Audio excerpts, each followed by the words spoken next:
సాధనా మార్గంలో అనేక సాధనలు ఉన్నాయి.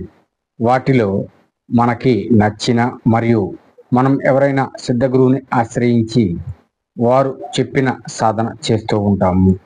రీసెంట్గా ఒక వీడియో అయితే చూశాను. చాలామంది చూసే ఉంటారు సాధకులు. దాంట్లో ఒక సాధనా పద్ధతి ఆ గురువు గారు చెప్పారు. ఉదయాన్నే ఉదయించే సూర్యుడిని మనం కానీ ఒక 20 సెకండ్లు చూడగలిగితే చాలు, ఇంకేమీ చేయక్కర్లేదు అని.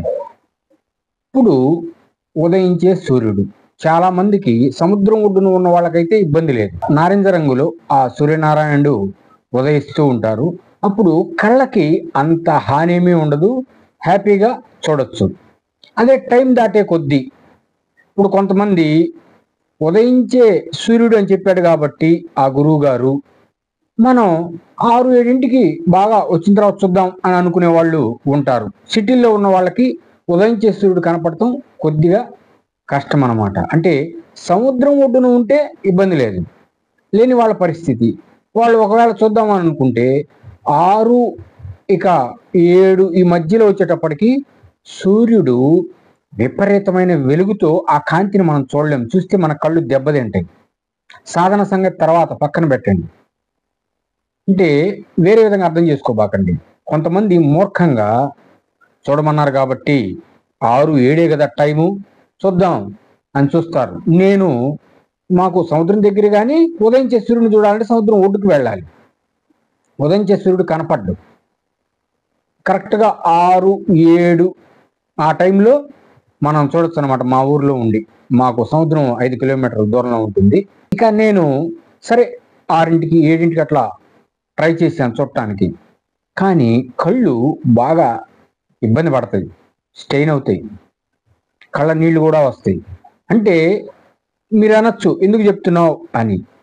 ఎవరైనా నన్ను ఫాలో అయ్యే సాధకులు ఒకవేళ ఆ వీడియో చూసి ఇలా చేద్దాం అని అనుకున్న వాళ్ళకి నేను చెప్తున్నాను, గుర్తుపెట్టుకోండి, మీరు తప్పనిసరిగా ఉదయించే సూర్యుడిని మాత్రమే చూడాలి. అంటే ఆ టైంలో ఎప్పుడైతే ఉదయిస్తారో అంటే సముద్రం ఒడ్డున ఉన్న వాళ్ళకి అవకాశం, అది ఏ దేశంలో ఉన్నా సముద్రం ఒడ్డున ఉన్న వాళ్ళకి అవకాశం.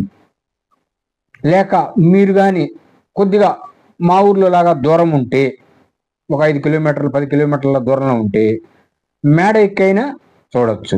అందువల్ల మీరేంటంటే మూర్ఖంగా విన్నారు, చేసేద్దాం, ఏదో సాధించేద్దాం, అబ్బాబ్బాబ్బా సాధించేసేస్తున్నాం ఆయన చెప్పారు చూస్తే సరిపోతుందట. ఉదయించే సూర్యుడిని 7, 8, 10 చూస్తామంటే కుదరదు.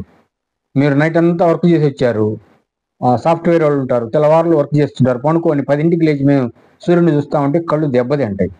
20 సెకండ్లే కదా అని నేను ట్రై చేశాను. 6, 7, 8 ఎలా ఉంటుందని కళ్ళు బాగా ఇబ్బంది పడుతున్నాయి. 6, 7, 8 అలా చూడటానికి ట్రై చేశాను. ఓకే, ఆ గురువు గారు చెప్పారు ఉదయించే సూర్యుడు అని, చూద్దాం ఒకసారి అని. ఎందుకు సాధకులు మూర్ఖంగా వెళ్తుంటారు కొంతమంది. మానుకొని ఆలోచించండి, బుర్ర పెట్టి.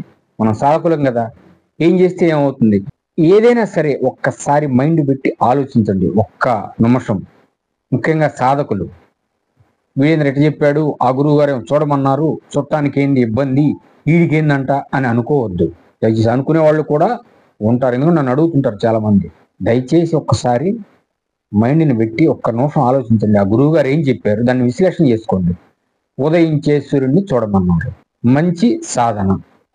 కానీ మనం దాన్ని మార్చుకొని మనం నిద్ర లేచినప్పుడే ఉదయించడం అంటే కుదరదు. అందువల్ల ఆ ఉదయించే సూర్యనారాయణుని చూడాలంటే ఉదయించేటప్పుడే చూడాలి. లేత నారింజ రంగులో ఉంటారు, చూడొచ్చు. ఎందుకంటే మాకు సముద్రం దగ్గర కాబట్టి 5 కిలోమీటర్లు కాబట్టి ఎప్పుడన్నా వెళ్ళి చూస్తుంటాము. శివలు ఈ విషయాన్ని బాగా ఫిక్స్ చేసి పెట్టుకోండి మైండ్లో. ఎట్లా పడితే అట్లా సాధనలు చేయొద్దు. విశ్లేషించుకోండి మీకు మైండ్లో. ఓహో ఇది విన్నాము, పోనీ నేను చెప్పాను ఇప్పుడు ఈ విషయం, మీరు ట్రై చేయండి. 6, 7, 8 ఎలా ఉంటుంది, మన కళ్ళు ఎలా ఫీల్ అవుతున్నాయి, కళ్ళ నీళ్ళు ఏమైనా కారుతున్నాయి. కళ్ళ నీళ్ళు కారితే ఆపేసేయండి, చూడబాకండి. అంటే ఉదయించే సూర్యుడిని మనం కొన్ని సిటీల్లో ఉంటే చూడలేము కాబట్టి, ఇప్పుడు విశాఖపట్నంలో ఉన్నారు వాళ్ళు హాయిగా చూడొచ్చు, ఎందుకు దగ్గరే ఉంటుంది సముద్రం. ఇప్పుడు ఉదయించే సూర్యుడిని లేదా వాకింగ్కి వెళ్తారు, 5ంటికి వాకింగ్కి వెళ్ళారనుకోండి, ఒక 20 సెకండ్ల పాటు చూడండి. ఆయన ఏం సాధన చేయొద్దు, ఓన్లీ చూడండి చాలు అన్నారు. ఏ మంత్రం చదవద్దు, ఏం చేయొద్దు అన్నారు. సరే, మీకు గాయత్రి మంత్రం వస్తే గాయత్రి మంత్రం, ఇంకేమైనా సూర్యనారాయణ మంత్రం ఉంటే అది చేసుకోండి. ఆ 20 సెకండ్లు చూడండి, ఏమనద్దు. నిశ్చలంగా కాన్సన్ట్రేషన్తో మైండ్ అక్కడే పెట్టి చూడండి. ఎవరు? ఆ సూర్యనారాయణుడి ఉదయాన్ని చూడటానికి సముద్రంకి దగ్గరగా ఉన్న వాళ్ళు వాకింగ్కి వెళ్తుంటారు. ఇప్పుడు విశాఖపట్నం ఉంది, ఆ బీచ్లకు వాకింగ్ వెళ్తుంటారు. వాళ్ళు ఎవరైనా సాధకులు ఉంటే, లేక మీకు రోడ్డు మీద నుంచి నాకు కనపడుతుందంటే చూడండి, మేడెక్కినా కనపడుతుందంటే ఎక్కి చూడండి, లేనప్పుడు కామ్గా ఉండండి. ఇక మీ ఇష్టం. మేము చూస్తా ఉండే 6ంటికి 7ంటికి 8ంటికి అంటే అది మీ ఇష్టం సాధకులు. నేను ప్రాక్టికల్గా చేసి మీకు చెప్తున్నా.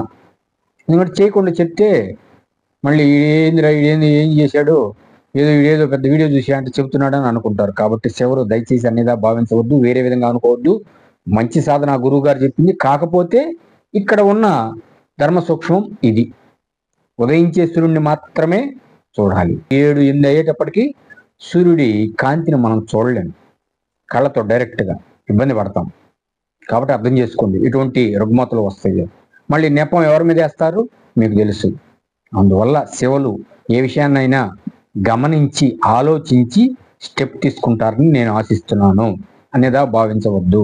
మరొక మంచి వీడియోతో మీ ముందుకి వస్తాను.